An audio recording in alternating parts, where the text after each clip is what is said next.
Thank you.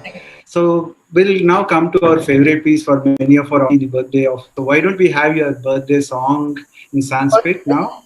For sure, yes. This is dedicated to everybody who's celebrating their birthday today or this week. Yeah.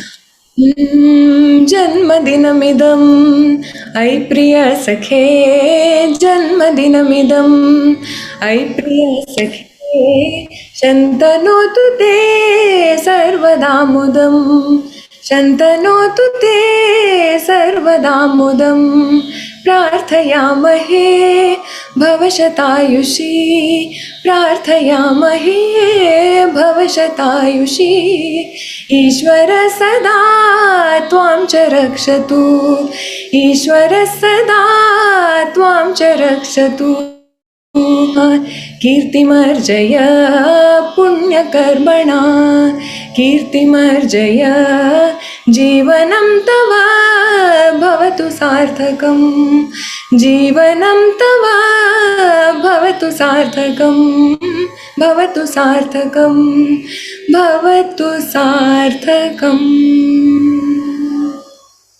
Thank you. So how did you chance upon getting into this singing something in a Sanskrit rendition? So I'll tell you about this time and the origins of this song. So there is, you all must be aware of the Chinmaya mission that was started by Swami Chinmayananda ji. So I used to go there often. There is an ashram, there is a Gurukul called Chinmaya Nad Bindu near Pune in Maharashtra. So it's a beautiful, a very beautiful Gurukul surrounded by the Sahyadri mountains and just a beautiful place with a lot of trees and a great vibe and an atmosphere.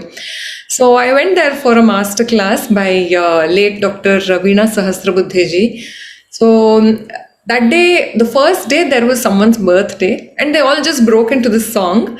And I was so overwhelmed with the beauty of the song because first of all, it had such an amazing tune and it had like a great beat and a nice rhythm going with it, and everybody singing in chorus in unison together for one person who's celebrating their birthday. It was such a lovely experience for me to just witness it. So I thought this is one of the most beautiful things I've ever heard, and I just learned it. It came to me easily. The tune is very simple. It's easy for anybody to sing it, and the words are so beautiful. The meaning is so wonderful. So it was very, very touching, and I was overwhelmed with emotion when I heard it for the first time. And since then, I've just been singing it for everybody's birthday. I'll be coming up with one more in the trilogy. So I wanted to make the birthday song, the Happy New Year song, and then there is a wedding anniversary song that's coming up. It'll release in a weekend or two.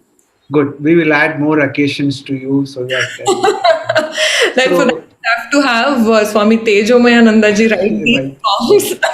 we also have Acharya ji. So coming to the meaning, I think maybe Acharya ji could add, because what we learned is a word has a lot of connotations that you could draw out of it. Acharya ji, you want to share anything about the depth of this particular happy birthday song that Harini ji has sung? Yes. So before that, let me share a little bit with how I came in contact with this song. And then in 2013, I launched, the 15th of August, I launched the world's first ever 24/7 Sanskrit radio, Divyavani. So it has been going on till that. It's already 7 years. And so I always used to, look for content. And 2014, I think this was published first time by Swami Tejomayananda ji. There is a small book called Adarsh Jivan, Ideal Life. So where he has composed the Sanskrit songs for every occasion, like wishes. Like you have wedding anniversary wishes, Griha Pravesh, and all these things. So with their permission, so the entire CD is also available. So they have given tune and then someone has sung it very beautifully, so that I put into the Divyavani Sanskrit radio also. Time to time, I repeat the whole thing, the entire content of the CD. And it's a very, very appealing song, Janma Dinamidam. Like, it's a very, very special day for anyone who is celebrating the birthday. It's on that day that one gets a deeper connection with oneself, with the divinity. So, what is to be, how it has to be performed is in our tradition. We go to temples or we take the blessings of the parents or elderly people. So, most importantly, if one spends time silently, be with oneself, so the receptivity level is more intense on the birthdays. So one has a deeper connection with oneself. So more quietude is needed. And Sanskrit, being a silence conscious language, it helps immensely if the birthday songs are sung in Sanskrit. And this particular song, Janma Dinam Idam, this birthday, Janma Dinam Idam, I Priya Sakhe, and then you are wishing it to. So anyone, my own child can be my own Sakha, my own wife can be my own Sakha, my father can be my own Sakha. So anyone can be Sakha. Sakha means, Sakha. I can interpret it in this way that those who feel the same space within Sakha. Okay, so that's why Sakha means an intimate friend. So with whom you have the intimacy. So I Priya Sakhe, my dear friend, this Janmadinam, Shantanotu te sarvada mudam. So Sham is the word which means happiness, which means calmness, which means auspiciousness. It is the same sound from which you get the word Shanti. Okay, Sham. It is the same word from which you get Shankara. Okay, Shamkaroti. That means he does the good to the world, so he is Shankara. So Sham Tanutu. Tanutu means let it spread. Let that auspiciousness, that purity, that peace, that calmness, that divinity, that intense, quiet feeling, make spread. So what happens is like that sham is there in some part of our being. So when we become more and more aware of it, we identify that sham within us. Then quietly, meditatively, if we can push it into every part of our being, so that's how we feel the peace everywhere in every part of our being. So that's where the prayer is Sam Tanotu Te Sarvada Mudam. And let there be happiness, Mudam, from which you get the word Modakam also, which gives you happiness, joy. And then the next line is Prarthayamahe Bhavashata. You see, Prarthayamahe is like we pray because it's a birthday wish by many to the birthday boy or girl or birthday child rather. So Prarthayamahe Bhavashatayushi. So Jivema Sharada Shatam is an ancient prayer of the Vedic rishis. Like we must experience the life force, the spirit, the dynamic spirit within ourselves and aspire for living a complete life of 100 years. So that's why in our tradition we say Satayushi Bhava. So live for 100 years. 100 refers to that completeness. So you must live a purposeful life, not just living for 100 years doing nothing. So life has to have a purpose. So live a purposeful life of 100 years. Bhava Satayushi. Then Prarthayamahe Bhava Satayushi Sada Twamcha Rakshatu. And so may the Ishvara protect you. In fact, whenever we want to wish someone, so that may the divine presence be with you and protect you. Because that's the only protection, the divine presence. So we aspire for that and we pray for that. So that's why Ishvara Sada Twamcha Rakshatu. Punya Karmana Kirti Marjaya. So this is where the purposeful life is coming.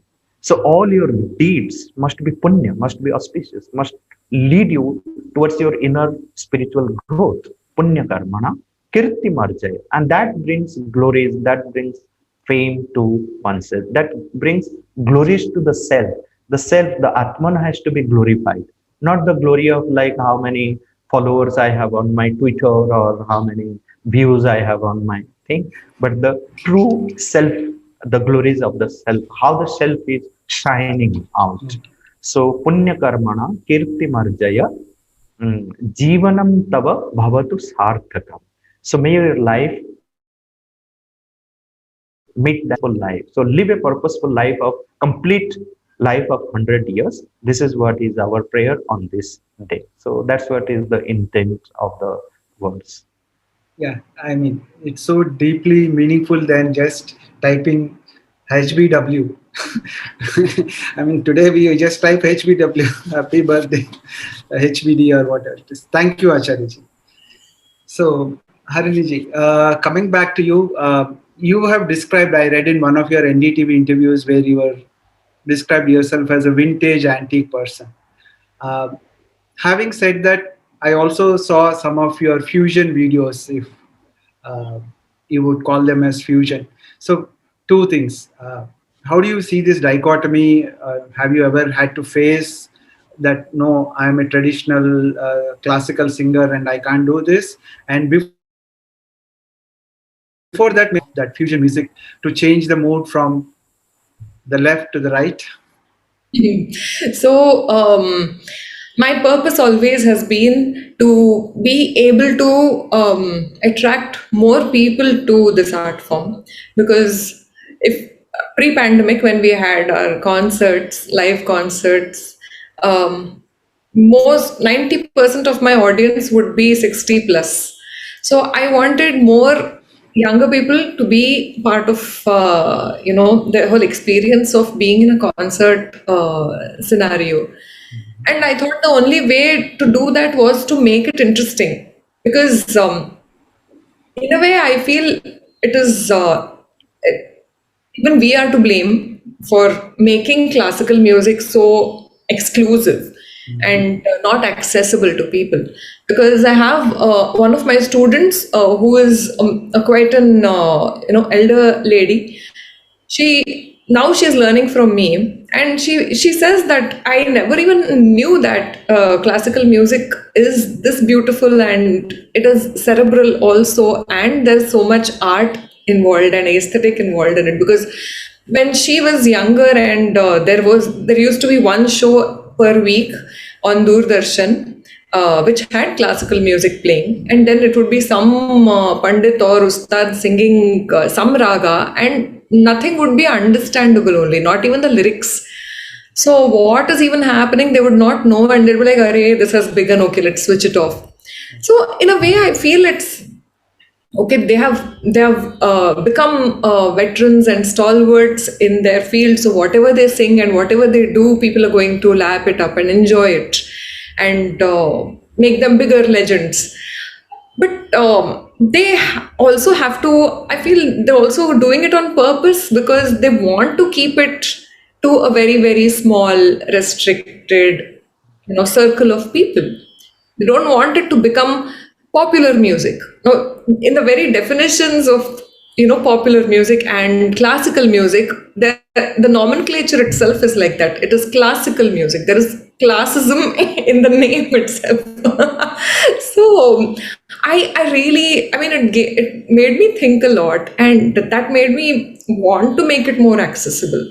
So I just began with making videos, see how I could do my little bit in making it accessible. So I thought one way was to fuse. So, and again, fusion, by how we understand it, is that we take a classical composition and add a bunch of Western beats to it. But that isn't fusion. Fusion, I mean, at least that is how I understood it, that it isn't what beautiful fusion should be. It could be a fusion of two classical art forms. It could be a fusion of just one vocal and one instrument. It could be a fusion of one purely Hindustani classical vocal and percussion completely being Carnatic. Began to toy with, and then no, it became. If I can articulate, fusion does not necessarily corrupt their original cultures. They can come in their pure form but fuse in a way that 1 plus 1 becomes not 2 but 4. Yeah. So yeah, I think I can assure you the average age of our audience is less than 18. So why don't you play a fusion for us if that is possible?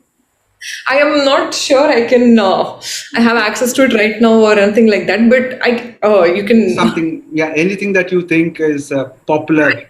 So other than classical, okay, shall I sing a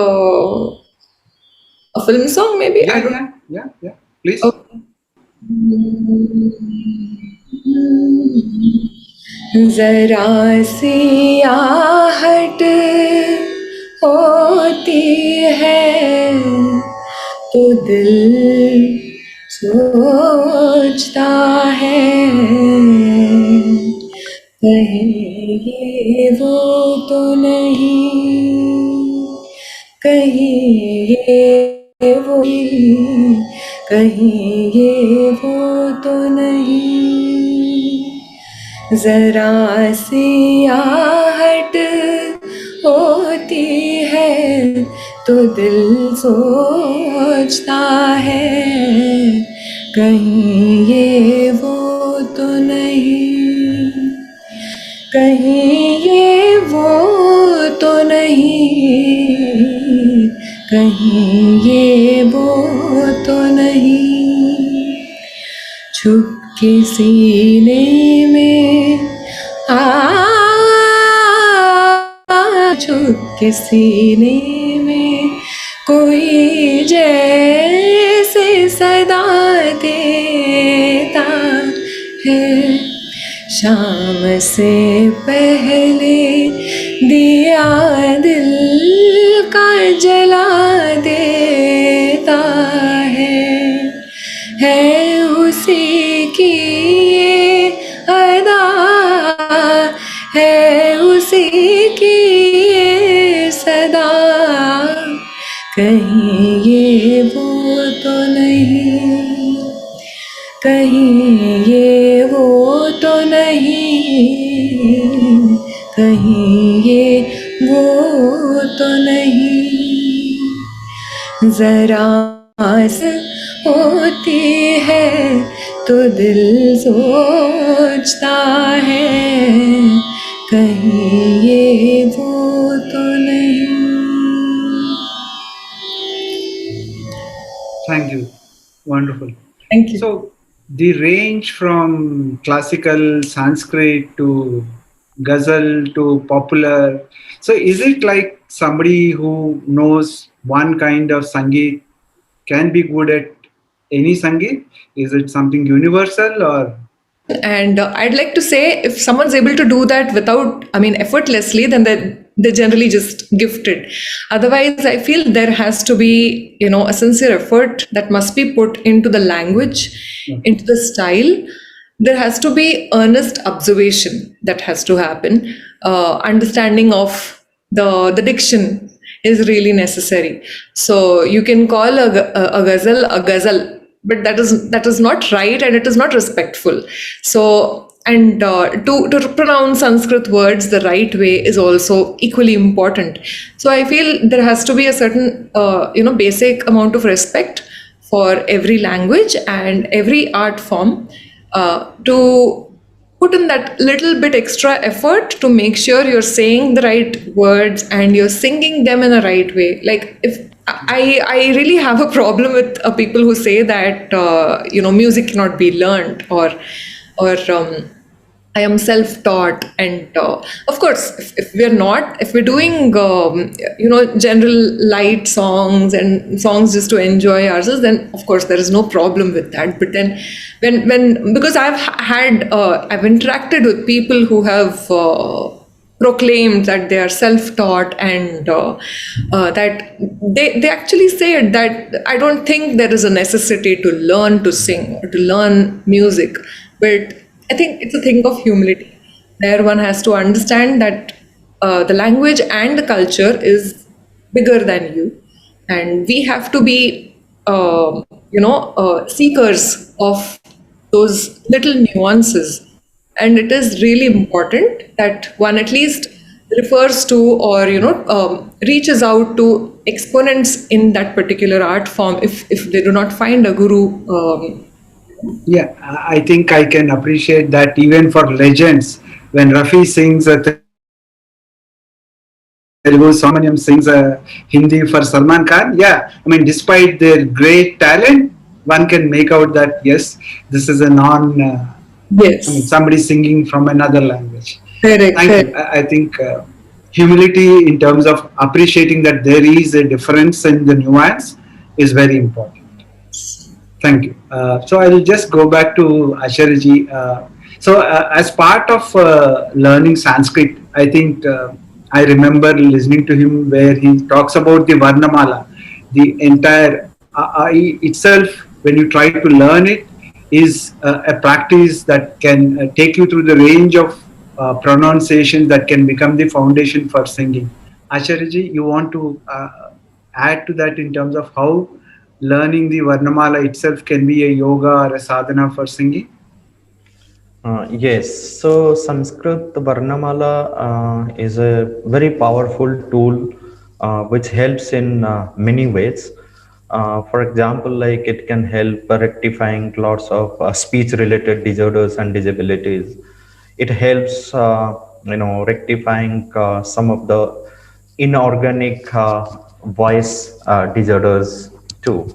So especially, I have worked with few singers, corporate presenters, and cinema actors, actresses, and been giving them a kind of voice culture training through the Sanskrit sounds. So certain combinations, especially what I have seen, the pronunciation of anuswara, the pronunciation of visarga, and the pronunciation of the urasya sounds, like when ha is combined with the sound na, ma, ya, ra, la, va. So they give a strength to the voice also, and especially ha combined with various vowels like ha, ha, he, who, whom, so combined with anuswara, combined with the visarga, has a tremendous potentiality in strengthening the voice, bringing clarity to the voice. And sometimes I have seen that, like, if I myself, I hardly have any sore throat or anything, pushed together 7 hours, 8 hours a day for 7, 8 days, 10 days, 15 days. So I have never felt any kind of voice tiredness or hoarseness in the voice, and the entire credit I give to the Varnamala Abhyas. And also, like, it brings lots of clarity to the pronunciation. So any singer or any presenter, so if they have learned the pronunciation of the fundamental sounds that one finds in the Sanskrit Varnamala, so it strengthens and then helps in their own profession or whatever abhyas they are doing. And I called it, learning Sanskrit itself is a yoga which gives a greater connect to ourselves, with ourselves. It connects immediately with ourselves. The moment, Harini ji sang the first Ganesha Stuti, and you can feel almost, elated or uplifted. So that's the power of Sanskrit, and especially I have been practicing it on a daily basis. So it helps immensely as a powerful tool for getting rid of a lot of problems, disorders, disabilities. If it is inorganic, organic Okay. problems can be. Okay. Yeah. So, touching from your point where you said the mood was uplifting when we heard Hariniji's sing that Ganesh Stuti. And of course, when we are in a romantic mood and something, we hold a glass in a hand, we put a typical Rafi or Kishore Kumar. So, I want to know, are there like certain musics that evoke certain emotions? And after answering that, we would like you to sing a ghazal so that we have set the mood for the evening and have covered the entirety of the diverse culture that India represents. The question and then this ghazal. Okay, so mm, I'm not sure I've understood your question correctly, but then there are songs for every mood or Yeah, every. yeah, that's my question. Yeah, in most languages is what I feel like. For example, we think that ghazal is all about longing, and they're mostly sad, and where someone's love lorn and they're just pining for their separated lover, stuff like that. But there have been some very revolutionary poets also. A lot like, I can we could compare it with Telugu poet Sri Sri. He has written extremely beautiful romantic poetry, as well as very revolutionary poetry as well, like Mahaprasthanam, and a few, even for old film songs, he has written some very beautiful lyrics. Like, for example, there is that song Na Hrudayamulo Nidurinche Cheli, that was by him. Someone who wrote such beautiful and powerful poetry in Mahaprasthanam as well.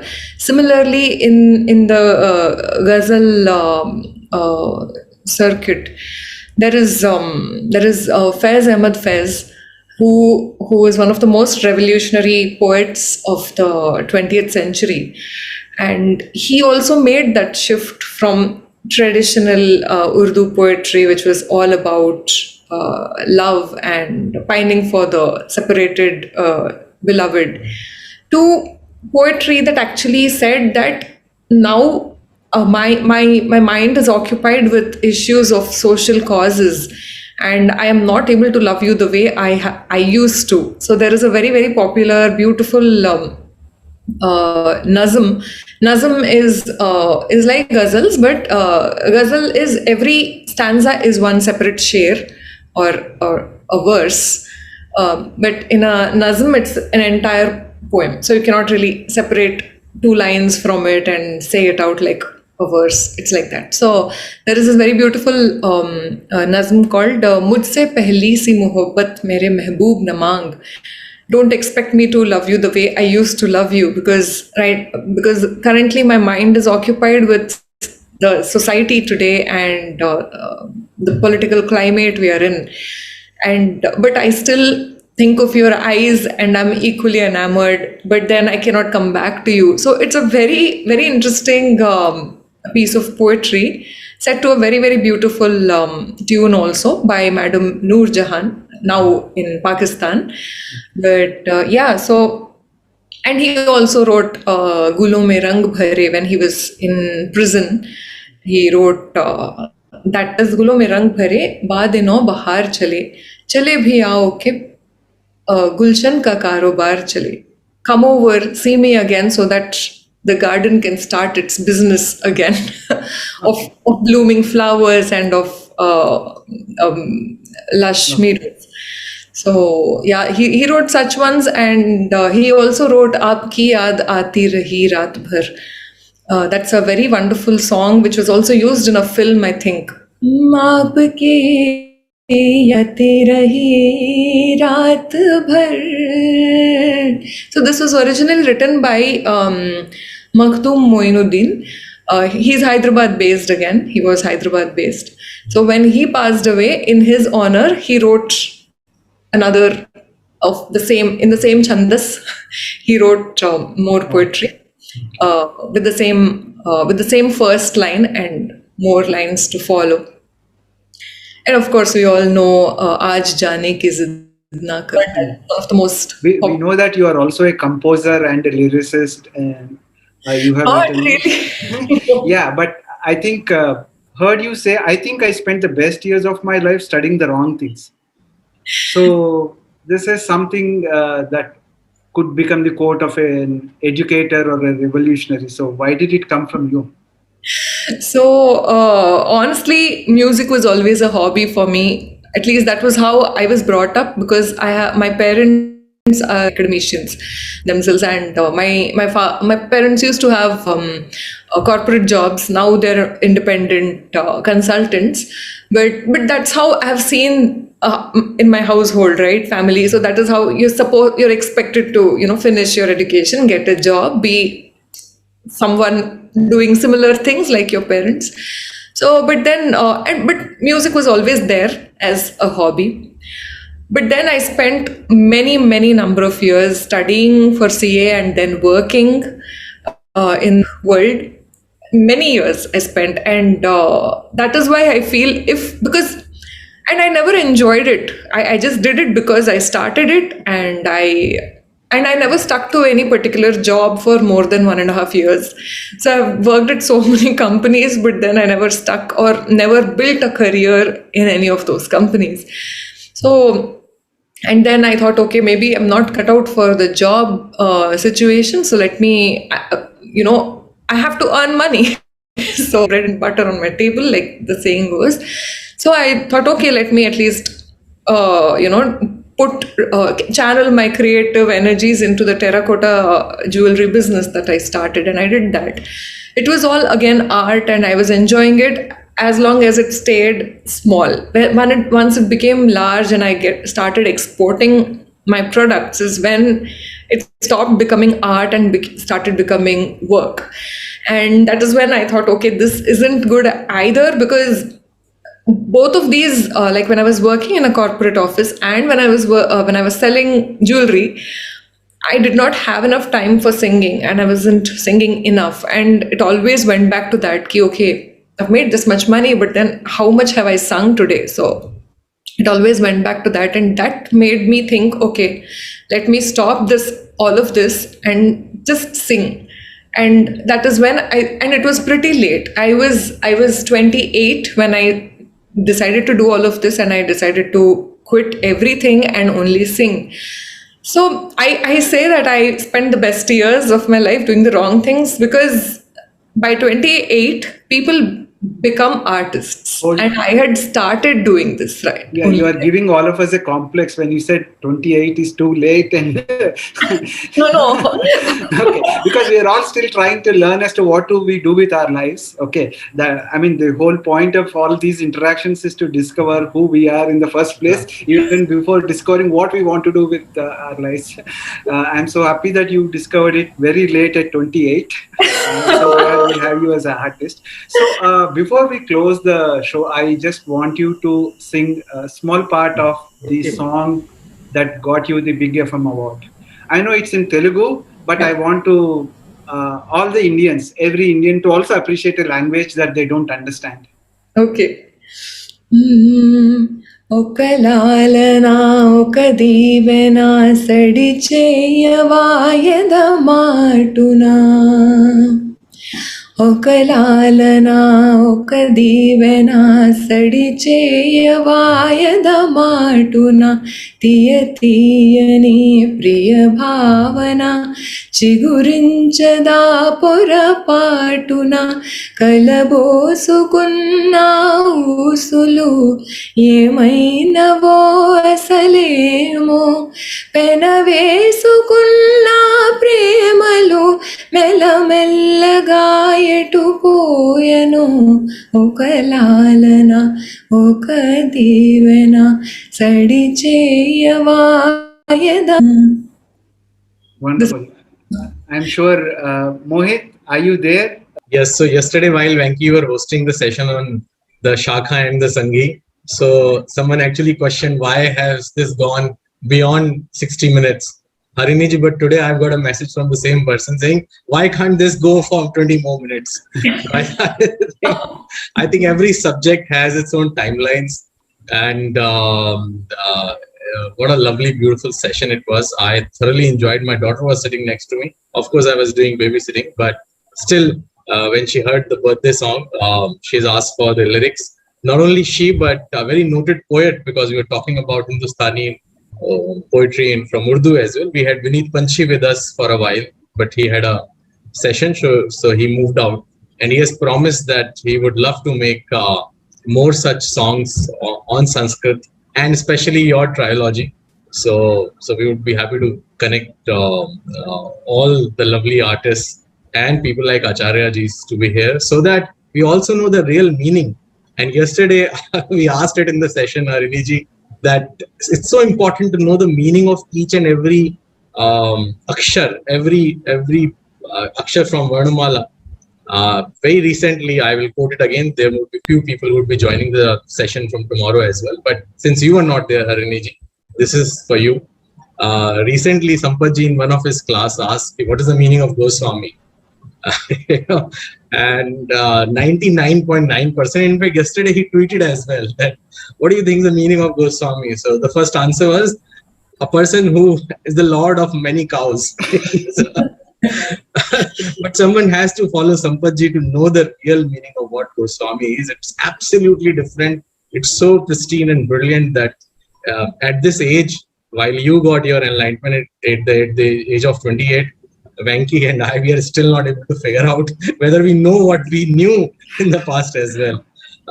So it's such a lovely Sangha that we have formed today, especially with you and Sampaji being here. And Venki, you were like, someone actually commented in the group, it is like Man Ki Baat version 2.0. So I'm so glad that some of my schoolmates and high school mates also have joined this, and one of them, Sudha Rani, helped me connect to Harini on the show. And yeah, I think it was an evening well spent. Usually, if I have to host an author, I have to read all his books and do a lot of homework. In your case, I had to only see videos and listen to. Preparing for this show was a pleasure in itself. Thank you, Acharya ji, for giving with the very insight. less time that we give to Venki to prepare as well to read a book. So thank you very much for being here, Harini ji, Sampaji, Venki, and especially everyone who could take out time on a Saturday evening being here. And we thoroughly enjoyed, and really a pleasure to have you. Thank you very much. I'm very thankful for this high honor that I'm part of this, and you all made this happen. And I'm very glad to meet Sampath also. Hoping to collaborate with him maybe sometime. Yes. With maybe his, if he writes poetry, then I'd like to compose tunes to it, and we could. Harini ji, we are sending a book, Chando Valeri, to you. That's his book, and you would love to know about the Chandas. It's a fantastic book that would be of your interest. So we're sending the book to you. Wonderful. So happy, so honored. Thank you so much. Thank you so much. Have a great evening to all the audience. Stay safe, healthy. Thank you, Acharya ji. Thank you. Thank you.